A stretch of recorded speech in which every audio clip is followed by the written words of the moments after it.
Abrir a palavra de Deus no capítulo 4 de Êxodo, dando assim continuidade à nossa exposição nesse texto da Antiga Aliança.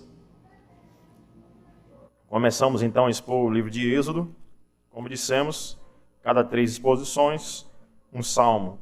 Já expusemos o salmo primeiro e na próxima oportunidade que tivermos, nós também trabalharemos a exposição do Salmo 2. Mas hoje, Êxodo 4, de 1 a 18. Eu vou até o versículo 18, eu vou introduzir já o próximo sermão de Êxodo então. Êxodo 4, de 1 a 18. Diz assim a palavra de Deus. Respondeu Moisés: mas eis que não crerão, nem acudirão a minha voz, pois dirão: o Senhor não te apareceu. Respondeu-lhe o Senhor: que é isso que tens na mão? Respondeu-lhe: um bordão. Então lhe disse: lança-o na terra. Ele o lançou na terra, e o bordão virou uma serpente. E Moisés fugia dela. Disse o Senhor a Moisés: estende a mão e pega-lhe pela cauda. Estendeu ele a mão, pegou-lhe pela cauda, e ela se tornou em bordão.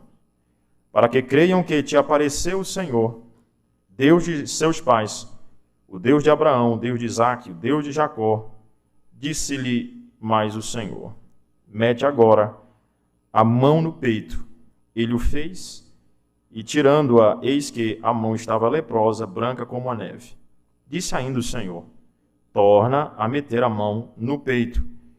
Ele a meteu no peito novamente, e quando tirou, eis que se havia tornado como o restante da sua carne. Se eles te não crerem, nem atenderem à evidência do primeiro sinal, talvez crerão na evidência do segundo. Se nem ainda crerem mediante estes 2 sinais, nem te ouvirem a voz, tomarás das águas do rio e as derramarás na terra seca, e as águas que do rio tomares, tornar-se-ão em sangue sobre a terra. Então disse Moisés ao Senhor: ah, Senhor, eu nunca fui eloquente, nem outrora, nem depois que falaste a teu servo, pois sou pesado de boca e pesado de língua. Respondeu-lhe o Senhor: quem fez a boca do homem? Quem fez o mudo, ou surdo, ou que vê, ou cego? Não sou eu o Senhor? Vai, pois, agora, e eu serei com a tua boca, e te ensinarei o que hás de falar. Ele, porém, respondeu: ah, Senhor, envia aquele que hás de enviar, menos a mim. Então se acendeu a ira do Senhor contra Moisés e disse: não é Arão, o levita, teu irmão? Eu sei que ele fala fluentemente, e eis que ele sai ao teu encontro, e vendo-te, se alegrará em seu coração. Tu, pois, lhe falarás, e lhe porás na boca as palavras: eu serei com a tua boca e com a dele, e vos ensinarei o que deveis fazer. Ele falará por ti ao povo, ele te será por boca, e tu lhe será por Deus. Toma, pois, este bordão na mão, com a qual hás de fazer os sinais. Saindo Moisés, voltou para Jetro, seu sogro, e lhe disse: deixa-me ir, voltar a meus irmãos que estão no Egito, para ver se ainda vivem. Disse-lhe Jetro: vai-te em paz. Amém. Nós temos aqui hoje à noite conosco o pastor Elton, né? Só o nome dele é Elter, é isso? Eu gostaria que ele já passou por aqui pela igreja, não é isso? Eu gostaria que ele fizesse uma oração, por favor, então, por nós. O irmão pudesse fazer chegar ali, então, o microfone a ele. Desculpa aí, engano no nome, pastor, mas seja bem-vindo, que Deus te abençoe ricamente. Ora por nós, por favor, nesse momento. Amém. Eterno Pai, tua palavra foi lida, teu povo, ó Pai, está reunido para ouvir. O mandamento do Senhor já foi dado, tu chamaste, ó Deus, o teu servo, e a nós também tu chamaste. Fala ao nosso coração, Senhor. Unge, ó Deus, os lábios do teu servo, para que quando ele falar, ele fale as tuas palavras.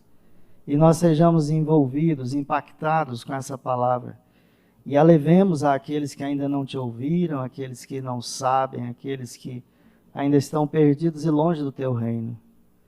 Ó Jesus, tu que és glorificado e que reina sobre nós, agora instrua-nos, ó Senhor, pelo teu Espírito Santo. Ilumina nossas vidas. Lhe peço no nome de Jesus. Amém.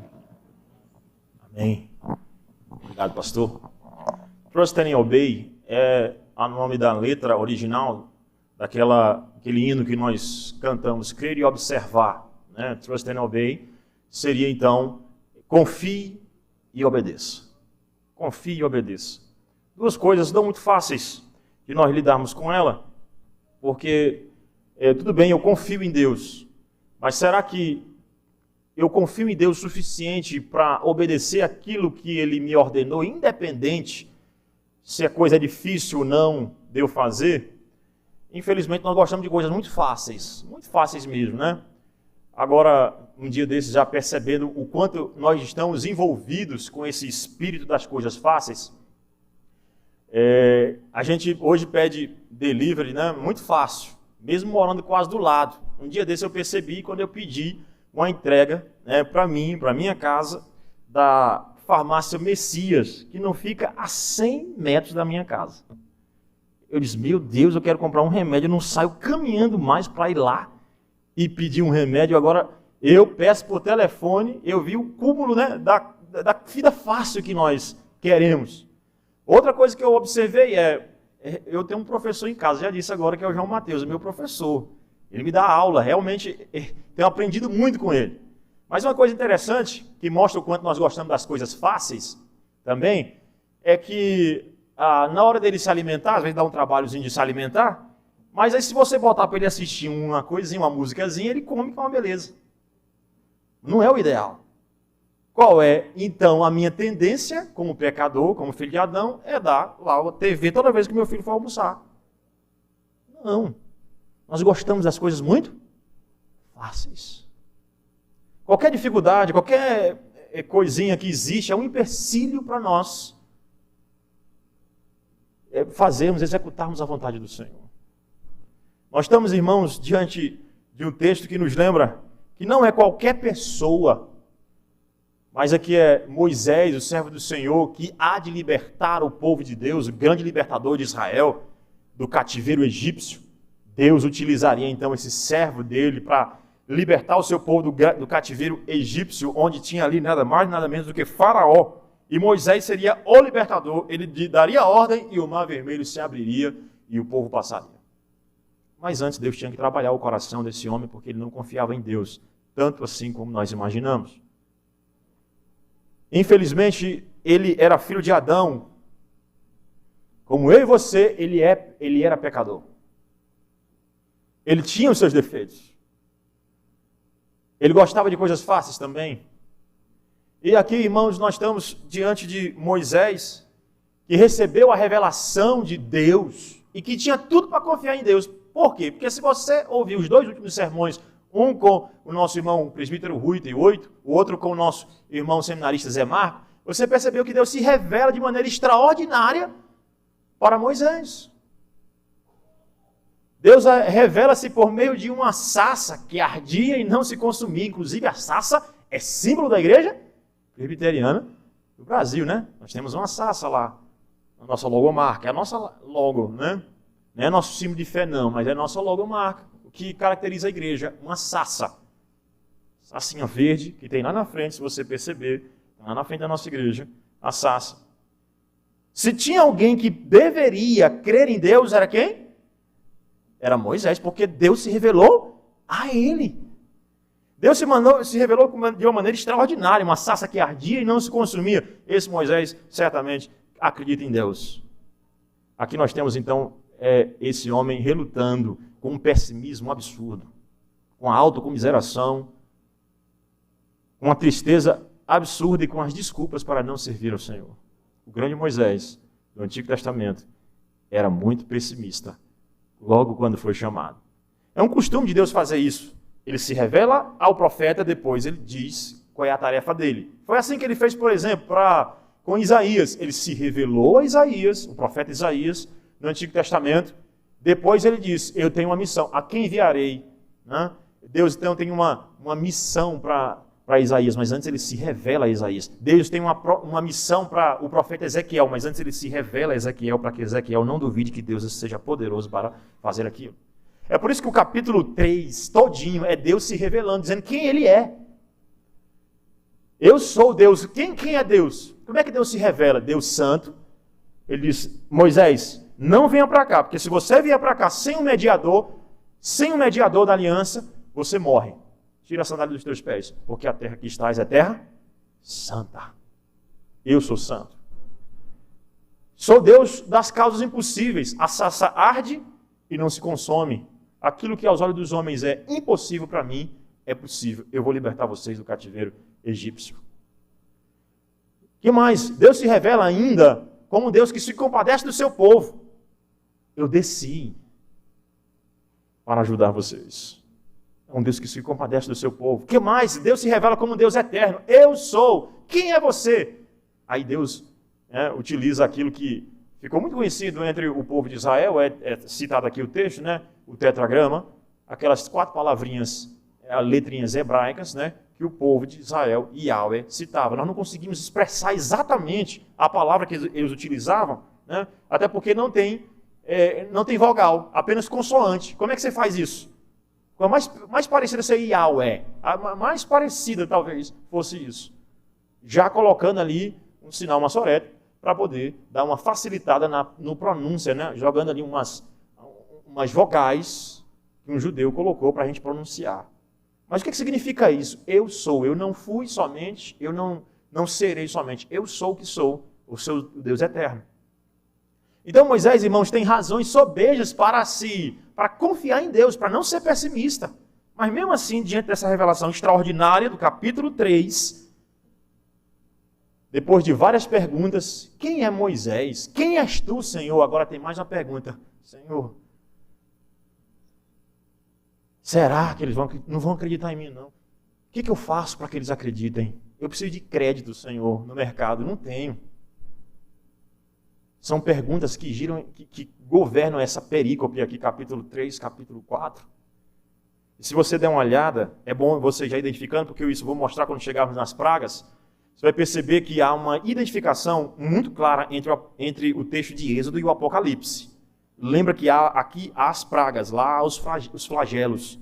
Aqui há uma revelação de Cristo. Cristo que se revela como quem? O santo. O que era e o que é. O alfa e o ômega. Eu sou o santo de Israel. Aquele que estava desde o princípio. E depois aquele que também que pune os inimigos do povo de Deus. Com pragas, inclusive. Se você olhar para o Apocalipse, você tem as pragas também. Que são os flagelos. Há uma comunicação muito extraordinária entre Êxodo e o texto do Apocalipse. Cristo se revela no Apocalipse, depois ele mostra o seu poder sobre os inimigos. Aqui Moisés revela Deus como libertador, depois ele vem com sinais e prodígios. Mas isso não é ainda, irmãos, suficiente para gerar no coração desse homem ânimo. É então que Deus lhe dá ânimo na sua palavra, acabando com o seu pessimismo e com suas desculpas. E nessa noite eu queria trabalhar sobre a destruição do pessimismo.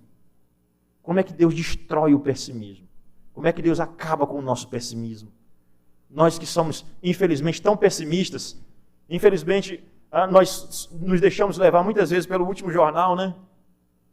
Aquelas notícias avassaladoras, destruidoras, que não podem gerar em nós, obviamente, né? Eu não estou aqui defendendo a irresponsabilidade de não tomarmos o cuidado. Aqui estamos todos de máscaras. Vocês que aí estão sentados, eu distante de vocês.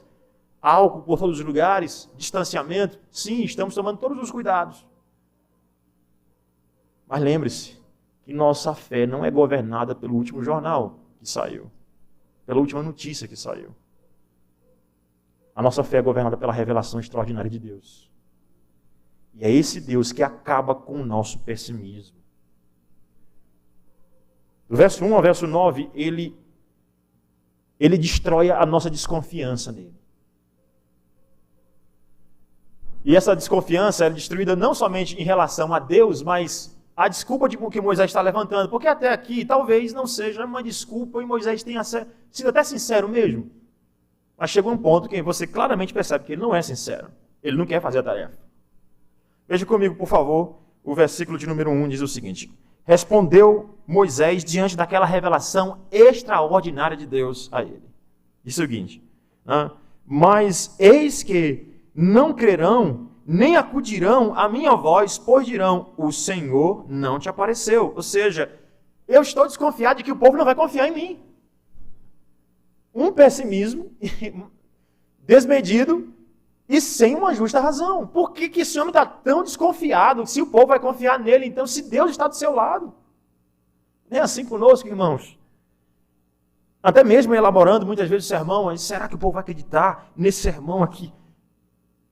A palavra de Deus para nós é: confie em mim. Confie em mim. Nós desconfiamos muitas vezes em Deus e Deus vai acabar com a desconfiança, com a falta de crédito que esse homem tem. Porque o que falta para ele, de fato, é crédito. Ele diz: o povo não acredita em mim. Quantas vezes nós falamos que Deus está no controle da pandemia e tem gente que não acredita? Ou diz que acredita, mas na prática não acredita. E acredita em diversas outras coisas que em si não podem trazer para nós solução. Elas podem sim trazer pela mão de Deus utilizando. Várias coisas que ele utiliza, inclusive a vacina, ele pode utilizar. Mas Deus pode salvar extraordinariamente as pessoas, como tem feito, irmãos. Eu não tenho dúvida, por exemplo, que quem governou, e disse isso na minha oração, a cirurgia da pequena Manu, foi Deus. Foi Deus. Deus deu inteligência a um homem. Quem está por trás daquilo? Mas o povo não acredita nisso. Sim. Essa é a desculpa que nós damos muitas vezes para não fazer a tarefa de Deus. O povo não vai acreditar, pastor. Ontem nós saímos com o PH evangelizando aqui no bairro. Uma das tarefas mais belas da igreja é evangelização. Tomara que isso se repita, senhor presidente. Tomara que isso se repita. Nós saímos aqui em algumas casas e algumas delas no bairro, aqui no Setoró mesmo, porque nós temos que atingir esse bairro, primeiramente.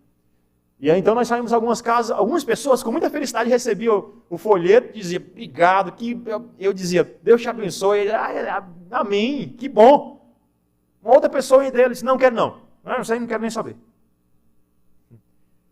Aí deu para a gente sentir assim, só 1% do que os apóstolos sentiam no período do Novo Testamento. Só eu não diria nem 1%, 0,1% da rejeição que eles tiveram.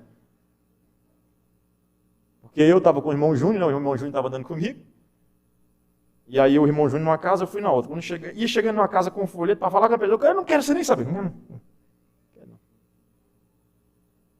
E, então, irmãos, pastor, mas não vão acreditar. Eu tenho que fazer minha tarefa independente disso. E Deus acaba com a minha descrença, com a minha falta de crédito. Ele me dá crédito. Confie em mim. Confie e obedeça. Creia e observar.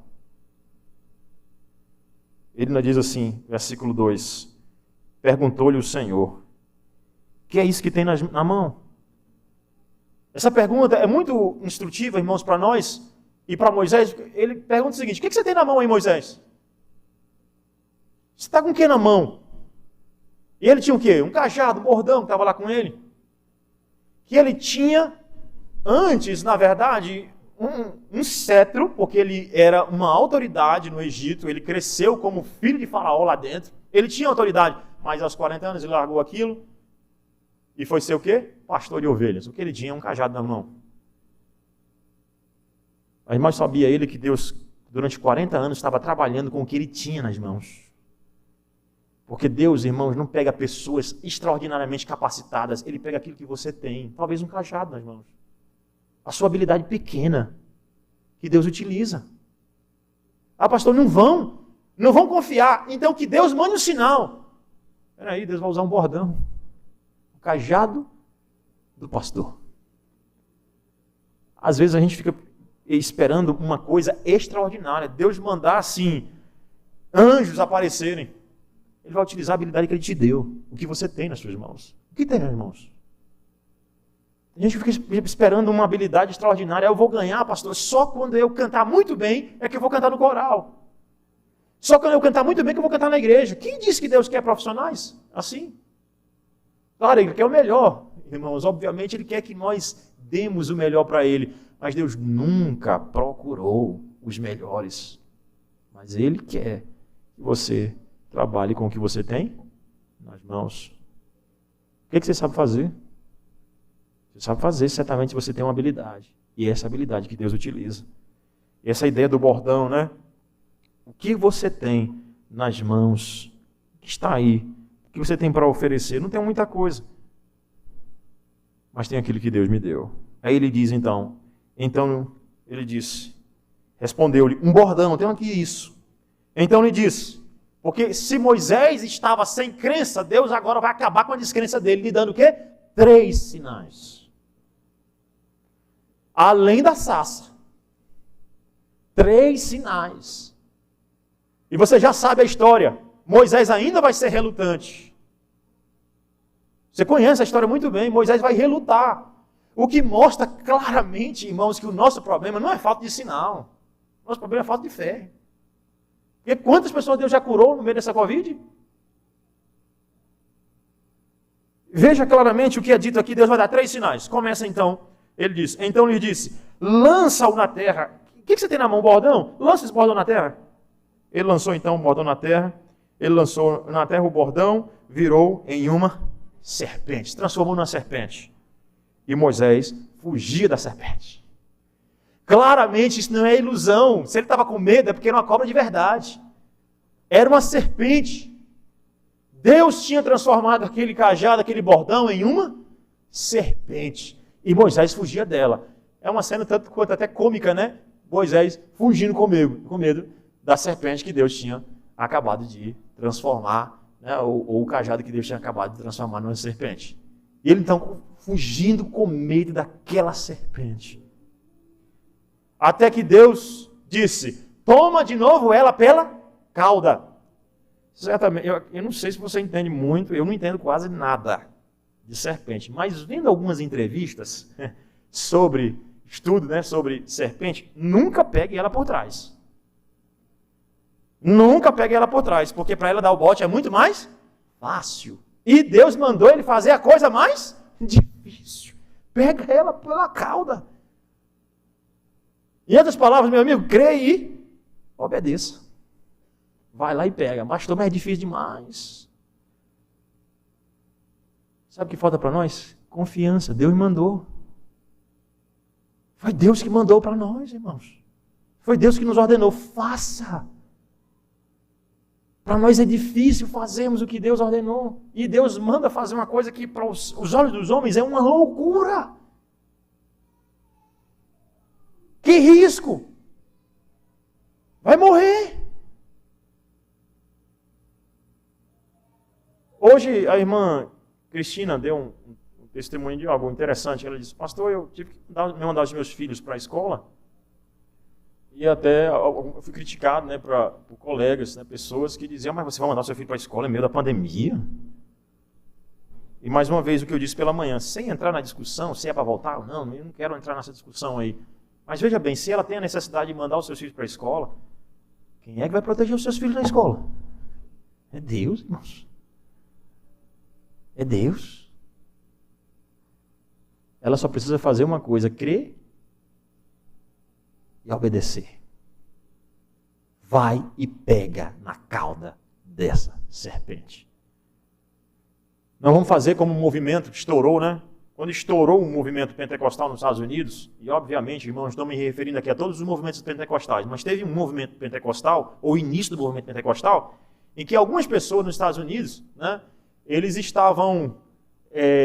entenderam aquele texto, né, que Cristo disse que se as serpentes picarem vocês, vocês não vão morrer.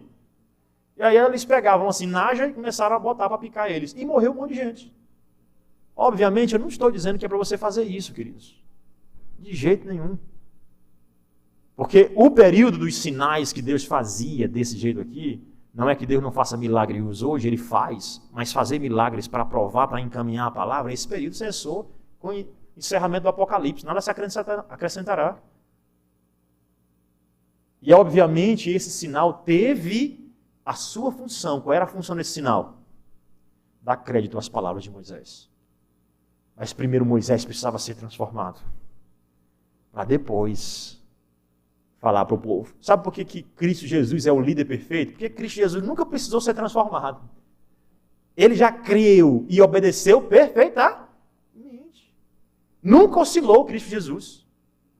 Sempre ele diz, minha vontade, minha fome, né, é fazer a vontade, minha comida e minha bebida é fazer a vontade daquele que me enviou.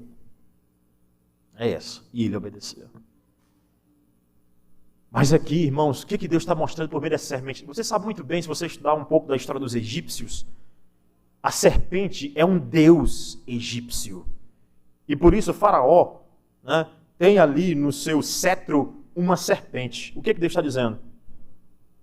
Porque olha o que acontece no texto aí, né? Versículo 4. Disse o Senhor a Moisés, estende a mão e pega ali pela cauda. Estendeu ele a mão, pegou-lhe pela cauda e ela se tornou em bordão. Deus está dizendo, eu vou destruir os deuses do Egito. Eu vou mostrar que eu sou maior do que eles. Já percebeu, né, que a serpente é um símbolo dos egípcios. Isso você não vai perceber somente aqui, mas nas 10 pragas, se você não percebeu, cada uma daquelas pragas que Deus envia é o quê? É um deus egípcio. Cada uma das 10 pragas é um deus egípcio que Deus está matando. Nós vamos estudar isso mais adiante. Cada uma das pragas, Deus destruindo um deus. Ele mostrando, dizendo, eu sou o único Deus que existe. Percebe? Como é que Deus acaba com o nosso pessimismo, acabando com a nossa desconfiança, dizendo, confie em mim, eu sou poderoso. Está aqui um sinal. Mas não parou por aí, teve um segundo sinal. Versículo 5, ele diz assim, né? Antes de dar o sinal, ele diz o seguinte, para que creiam que te apareceu o Senhor, Deus de teus pais, o Deus de Abraão, o Deus de Isaac, o Deus de Jacó.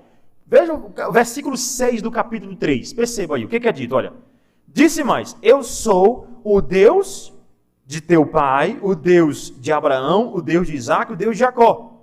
Você entendeu? Deus apareceu para ele lá atrás. Aí ele vai dizer, o povo vai desconfiar e não vai acreditar. Ou seja, não tem o crédito diante do povo. Deus diz o seguinte, vai estar um sinal aqui, ó, sinal para você fazer. Para que creiam que eu sou o quê? O Deus de Abraão, o Deus de Isaac, o Deus de Jacó. Aí o versículo de número 6 diz o seguinte, disse mais o Senhor, mete a mão agora no peito. Ele botou a mão no peito, ele o fez, e tirando-a, eis que a mão estava o quê? Leprosa, branca como a neve. Então ele colocou a mão aqui, a mão estava leprosa, mas imediatamente disse assim, versículo 7. Disse ainda o Senhor, torna a meter a mão no peito, ele a meteu no peito novamente, e quando a tirou, eis que se havia tornado como o restante da carne, ou seja, foi curada.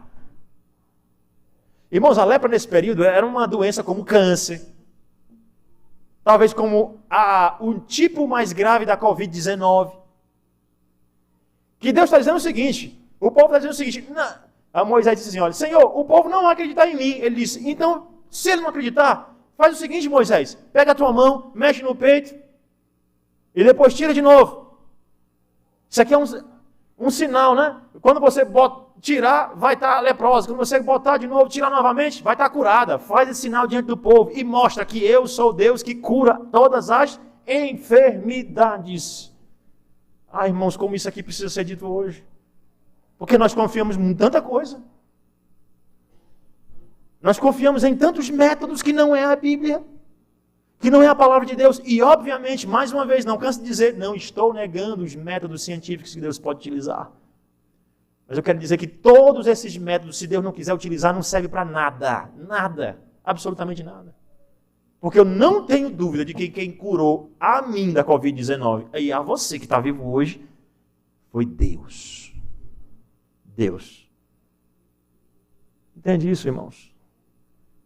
Um dos meus maiores medos hoje, maiores temores que eu tenho, é que essa Covid não mexeu somente com a saúde das pessoas, mas mexeu com o relacionamento delas com Deus. Elas estão descrendo em Deus. Não tem mais confiança.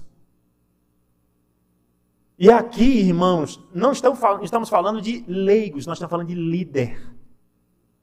De Moisés. Moisés não estava crendo. Isso é uma palavra para mim, pastor Rogério, que sou líder dessa igreja.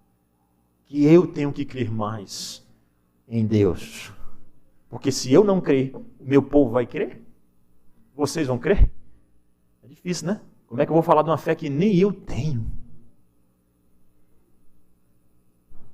Às vezes a nossa fé, aquilo que nós falamos não condiz com o que nós cremos. Porque nós falamos tanto, eu creio em Deus, eu creio em Deus, eu creio em Deus. Mas no frigir dos ovos, a coisa está muito distante de uma fé genuína em Deus. Muito distante de uma fé genuína em Deus. Eu quero dizer para você, eu vou fazer a pergunta, você é pessimista ou é otimista? Será que Deus precisa de novo? Quantas pessoas Deus precisa curar da Covid-19 para você acreditar que Ele é que vai acabar com a Covid? Quantas? Quantas pessoas vão morrer, mesmo estando vacinadas e tomando todos os cuidados para você entender que quem preserva a vida é Deus? Quantas? Mais uma vez, irmãos, tira-se a discussão de vacina. Eu, pastor Rogério, vacinei, vou vacinar a terceira dose. Não é isso que eu estou falando de vacinar ou não, eu estou falando de crença, de fé em Deus. E esse texto não foi colocado por acaso para você que está aqui hoje. O Espírito Santo de Deus revelou para você hoje, por meio desse texto. Confie que Deus é poderoso, Deus é o Deus da cura. Já viram o símbolo da medicina? Qual é? Serpente. Será que tem alguma ligação religiosa aí dentro? Há vários estudos que tem, outros que não. Mas eu quero dizer para você que o Deus que cura, Ele pode sim utilizar a medicina, mas Ele pode também curar extraordinariamente. Quem cura é Deus, irmãos. Amém. É isso que está dizendo Moisés, confie em mim. Moisés está dizendo, eles não vão acreditar, pois dá aqui o sinal. Mas, versículo 8. Se eles te não crerem, nem atenderem à evidência do primeiro sinal, talvez queirão na evidência do segundo. Se nem ainda crerem mediante estes dois sinais, nem te ouvirem a voz. Agora vem um terceiro sinal, e esse terceiro sinal ele vem como juízo. Perceba comigo aí o versículo 9. Ele já vem com a punição, porque o povo não está acreditando. Então eu já vou mover aqui, porque o povo não está acreditando, então eu vou começar a castigar. Se nem ainda crerem mediante estes dois sinais, nem te ouvirem a voz, tomarás das águas do rio e a derramarás na terra seca, e as águas que do rio tomares tornar-se-ão o quê? Em sangue sobre a terra. Pode ir para o Apocalipse, tem lá, transformar a água em sangue. O que nós temos aqui, irmãos? Transformar a água em sangue não é uma benção não, tá? Você imagina a água de hoje, do nosso lago aqui, perto da gente. Você imagina dos lagos lá, Lago Norte, Lago Sul, serem transformados em sangue. Isso já vem com uma punição de Deus. Por quê? Porque não estão crendo. O que Deus está dizendo? Creiam em mim. Deixem de ser pessimistas. Creiam em mim. Creiam em mim. Eu sou o que sou. Eu sou o alfa e ômega. Eu sou o que sou. Creiam em mim. Amém. Que não seja necessário mais ninguém morrer para que nós creiamos que Deus é Deus. Que nenhuma praga seja lançada na terra. Que Deus tenha misericórdia da nossa nação. Para que nós possamos crer que Deus é Deus. Mas, irmãos, a segunda parte do texto, Deus não somente ele anula, né, essa incredulidade, mas também ele anula a nossa falta de disposição. né? A nossa falta de disposição, a nossa falta de vontade de servir a Deus. Então, como é que Deus acaba com o nosso pessimismo? Primeiro, Ele destrói a nossa desconfiança, ou seja, a nossa falta de confiança. E segundo, Ele acaba com as nossas desculpas, para que não tenha mais.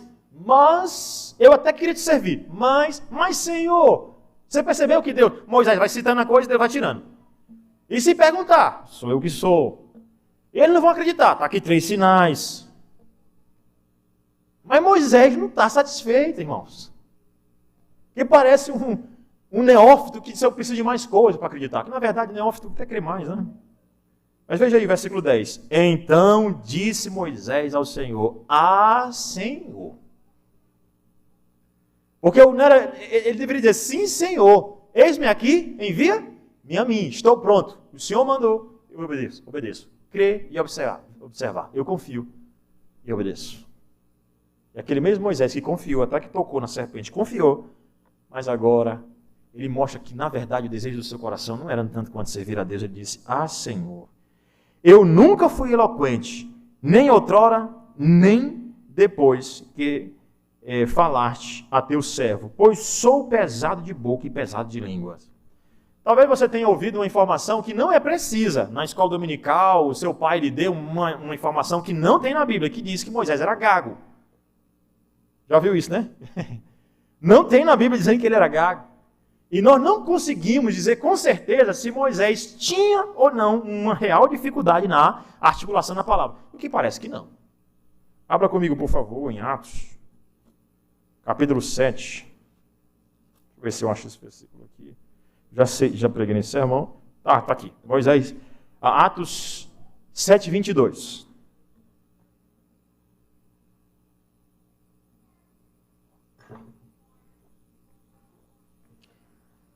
Vamos ver. Parece que ele diz ali que ele não tinha muita habilidade, né?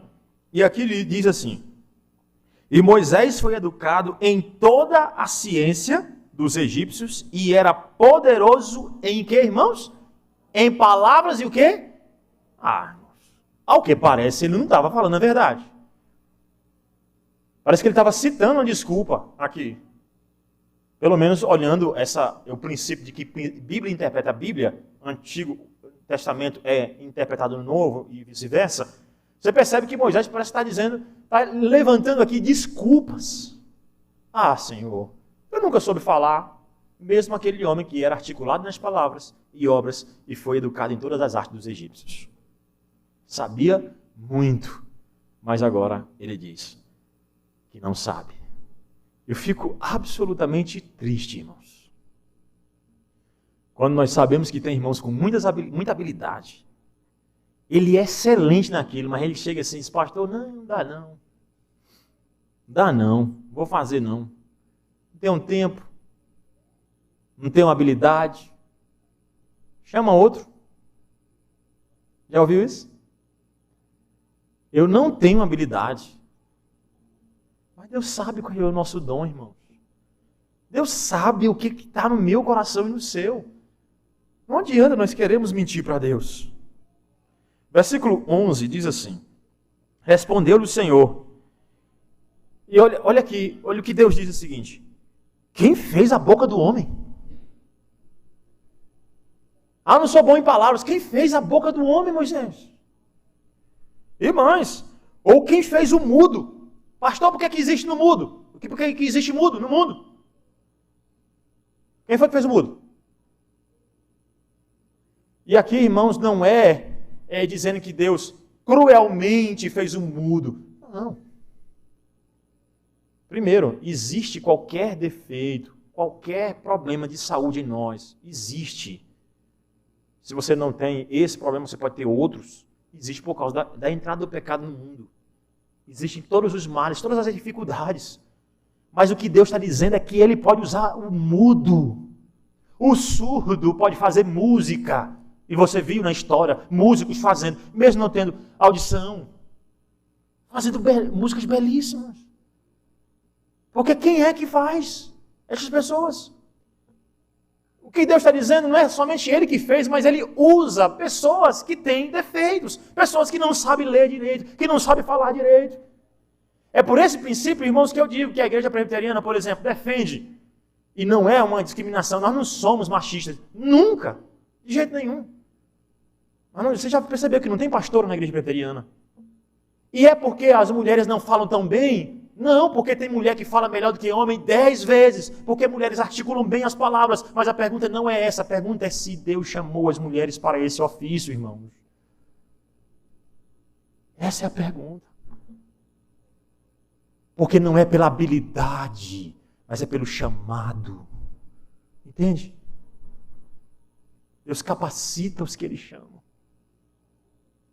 Mais uma vez, não é a igreja não tem discriminação para ninguém. Aqui todo mundo é igual. Homem, mulher, preto, branco, todo mundo é igual. Em Cristo somos todos salvos pela graça. E é exatamente isso que mostra que não há diferença essencialmente entre mim e você, porque Deus pode usar um vaso de barro como eu para pregar para você hoje.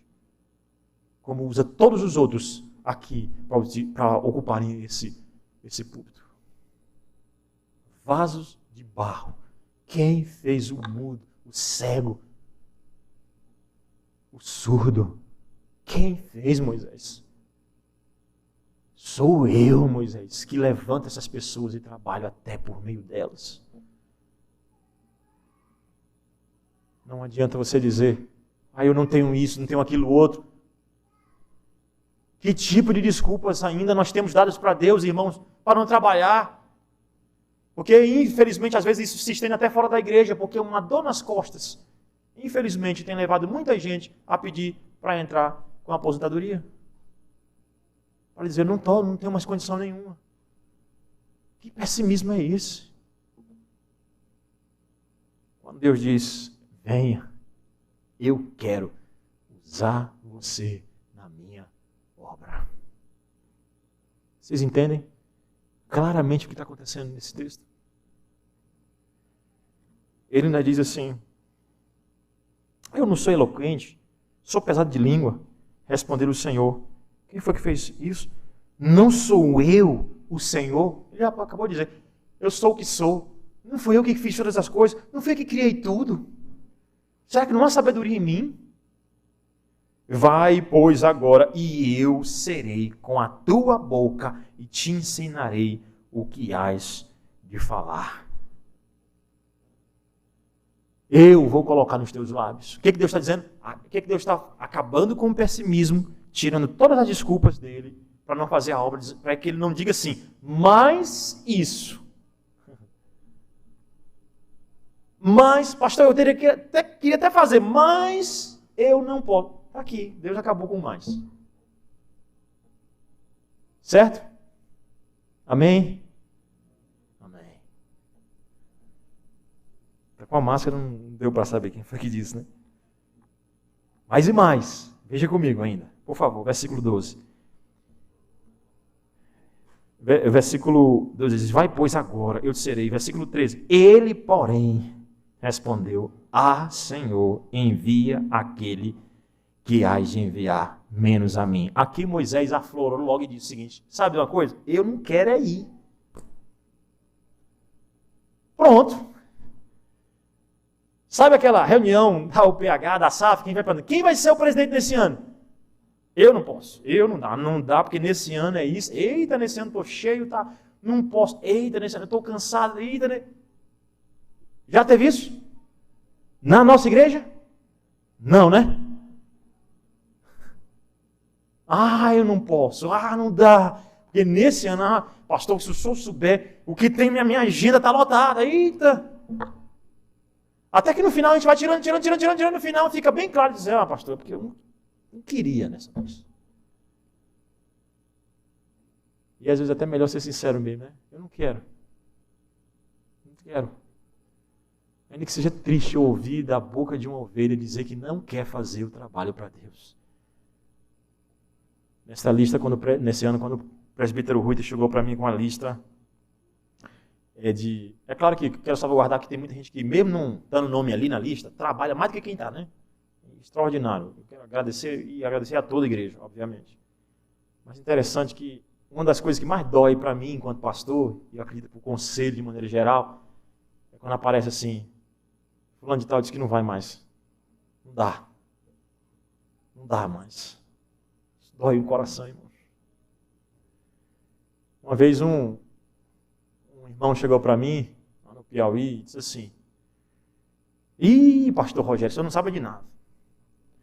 Eu, na minha adolescência, servi a igreja, e na minha juventude eu fiz tudo, e eu evangelizava, eu ia para a igreja todo dia, tal. E hoje, irmão, o que aconteceu? Hoje não tem mais força, não. Hoje não dá mais. Mas na minha época, eu era jovem 100%. E o Deus mudou? Não, continua sendo o mesmo. Te ajuda do mesmo jeito, sim. E porque pelo menos, irmão, você não está na igreja. Era o caso desse irmão, né? Todos os domingos guardando o dia do Senhor. Pelo menos isso. Pastor, minha época passou. Não, irmãos, passou não. Porque todo mundo aqui tem um serviço na casa de Deus. Todos nós temos. Todos nós. Então, aí sim, irmãos, Deus percebeu, é claro que Deus sabe de tudo, né?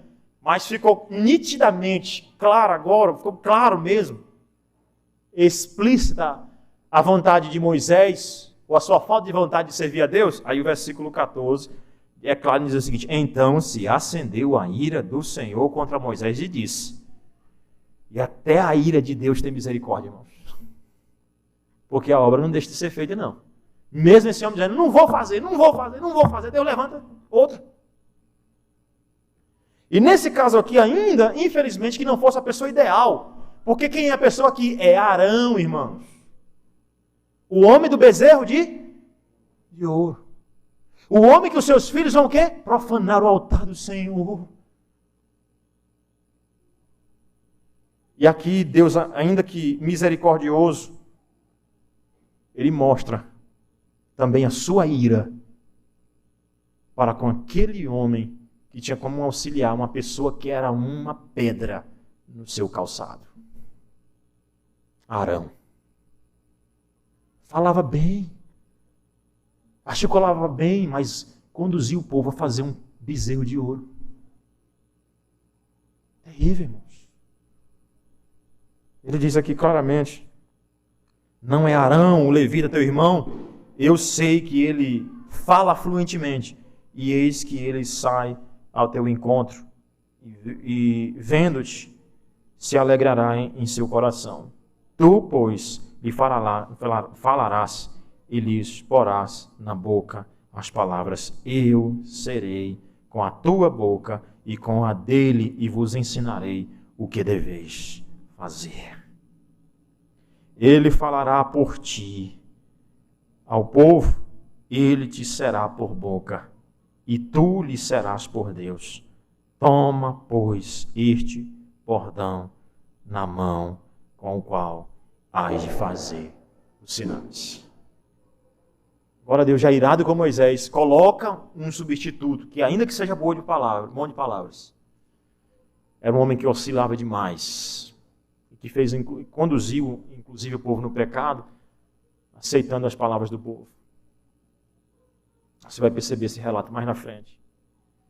E a tristeza desse texto é justamente essa relutância de Moisés, Deus tirando todas as desculpas. Todas as desculpas. Ele diz, agora, pois tá bom, pois está aqui uma pessoa para falar por ti, está aqui. Ele é oscilante, mas está aqui, ele vai falar, não é para falar? Está aqui. E no final, eis aqui o bordão. Pega o bordão. Pega o que tem na mão.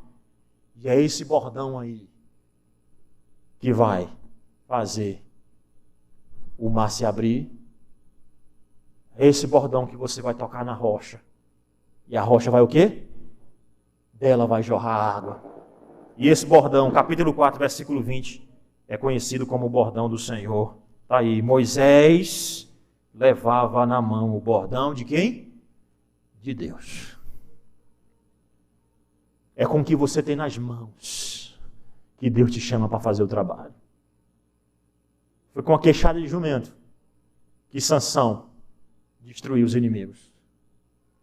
Foi com a funda que Deus fez Davi ser vencedor diante do Golias. É com o que você tem nas mãos que Deus diz, toma, pois, nas mãos o que você tiver e vem fazer o meu trabalho. Deixa de ser pessimista. Deixa de ser pessimista. Deus acaba com o pessimismo, tirando a minha desconfiança e tirando as minhas desculpas para não fazer a sua vontade. Por fim, você vê, versículo 18, Moisés obedecendo. Por quê? E aqui é o princípio do evangelho belíssimo. É aquele Moisés oscilante. É aquele Moisés que dava desculpas para não obedecer a Deus. É exatamente esse Moisés que Deus disse: você vai ser como Deus para o seu irmão. Você vai conduzir o meu povo. E o princípio do evangelho é esse, irmãos. Nós somos todos pecadores, assim como Moisés. E esse texto vem nos lembrar que, como Moisés, nós negamos fazer o trabalho do Senhor, nós negamos fazer a obra do Senhor. Mas esse texto vem nos lembrar também daquele que fez a obra do Senhor perfeitamente, no meu e no seu lugar, para que eu e você habitássemos na morada eterna, não na terra prometida somente física, mas para que nós entrássemos no céu, na glória.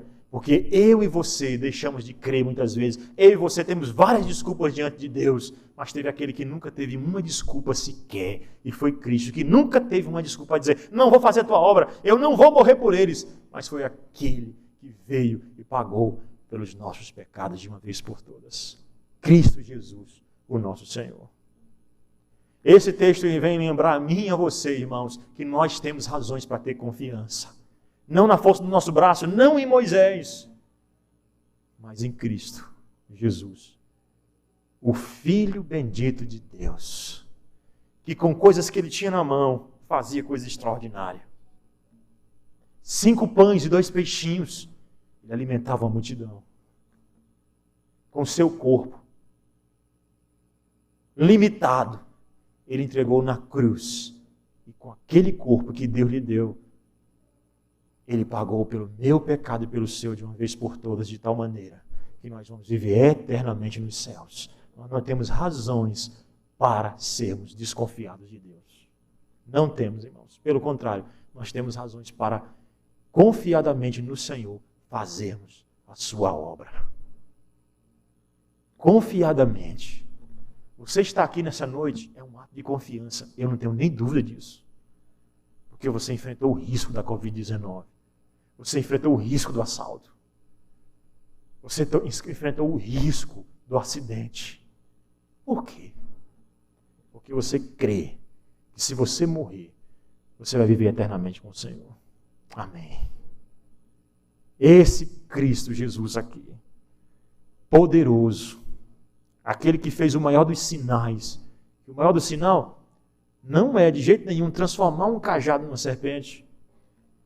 Não é de jeito nenhum transformar uma mão leprosa ou restaurar uma mão que estava leprosa. E nem é transformar a água em vinho, como muitas igrejas têm repetido esse milagre, para chamar a atenção das pessoas. Infelizmente, a gente vê isso onde nós menos imaginamos. Não é? Sinais. Mas eu quero dizer para você que o maior de todos os sinais foi Cristo Jesus na cruz, morrendo pelos nossos pecados. Creia nele, irmãos. E não há doença, não há enfermidade que vá desanimar você. Teve um relato nessa semana, quero terminar com ele, me chamou a atenção no Instagram, e acredito que até algumas pessoas que vêm da igreja que seguem uma irmã aqui de Brasília que está enferma com câncer, e ela enfrentando o câncer, e o seu esposo, né, além dela, a Arielle, né, se chama Arielle, além dela, e estou falando porque isso é público, ela postou isso no Instagram, o tratamento dela, e eu achei interessante uma coisa que eu acredito que foi o esposo dela que escreveu sobre a fé, né?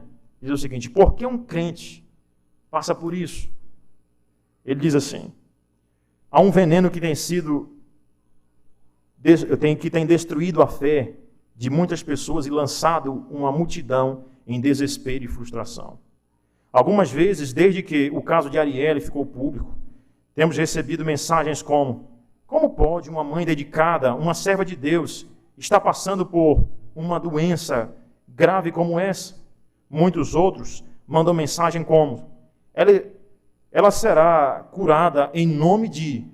Cita.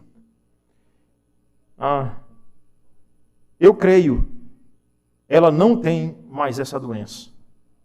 Essas são frases genéricas que expressam um ensino comum no evangélico ou no meio evangélico desde a década de 80 e 90. No Brasil fica mais frequente, fica mais frequente na segunda metade dos anos 90. O nome desse veneno é confissão positiva.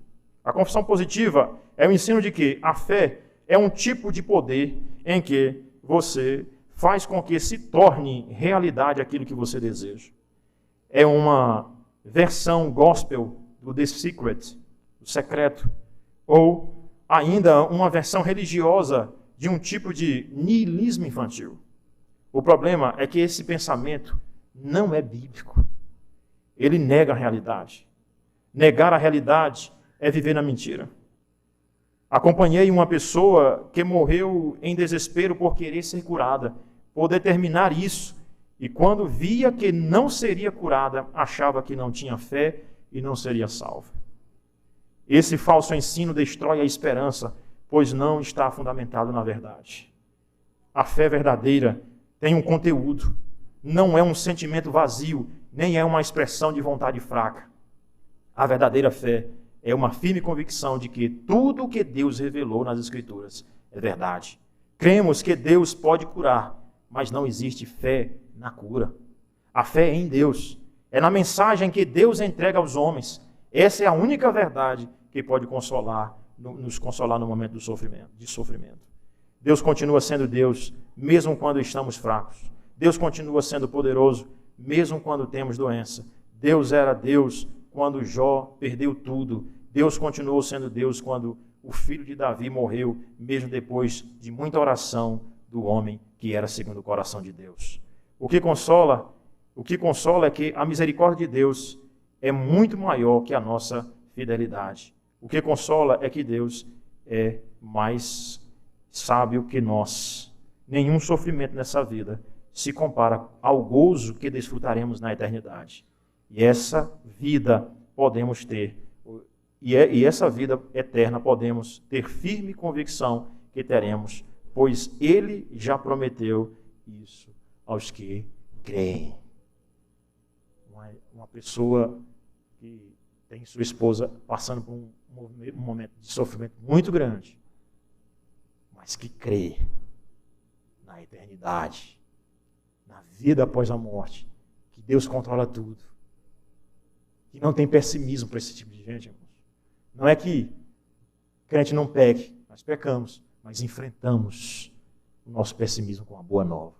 Espero que a boa nova de Cristo e bom testemunho daqueles que vivem a boa nova possa animar você a viver uma vida mais próxima do Senhor.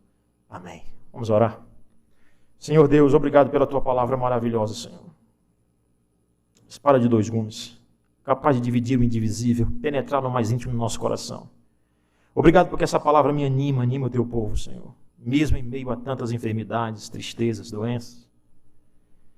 Sim, Senhor, quem muitas vezes seja pessimista entre nós. Há muitas vezes o caso de nós mesmos, ou muitas vezes nós mesmos somos pessimistas, mas nos perdoa em nome de Jesus. E nos faz crer em Cristo e na sua obra, sabendo que nele nós somos mais que vencedores. Não permita, ó Pai, que a doença tire a nossa fé acerca de quem Deus é, o temor ao Senhor, que é o princípio do saber. Que o Senhor esteja conosco, que o Senhor abençoe a Tua igreja, nos dá fé. E agora, Senhor, que participaremos da ceia do Senhor, nos prepara e nos dá mais esperança por meio desse alimento, ó Pai. Que Ele possa alimentar a nossa alma, como um alimento físico, alimenta o nosso corpo.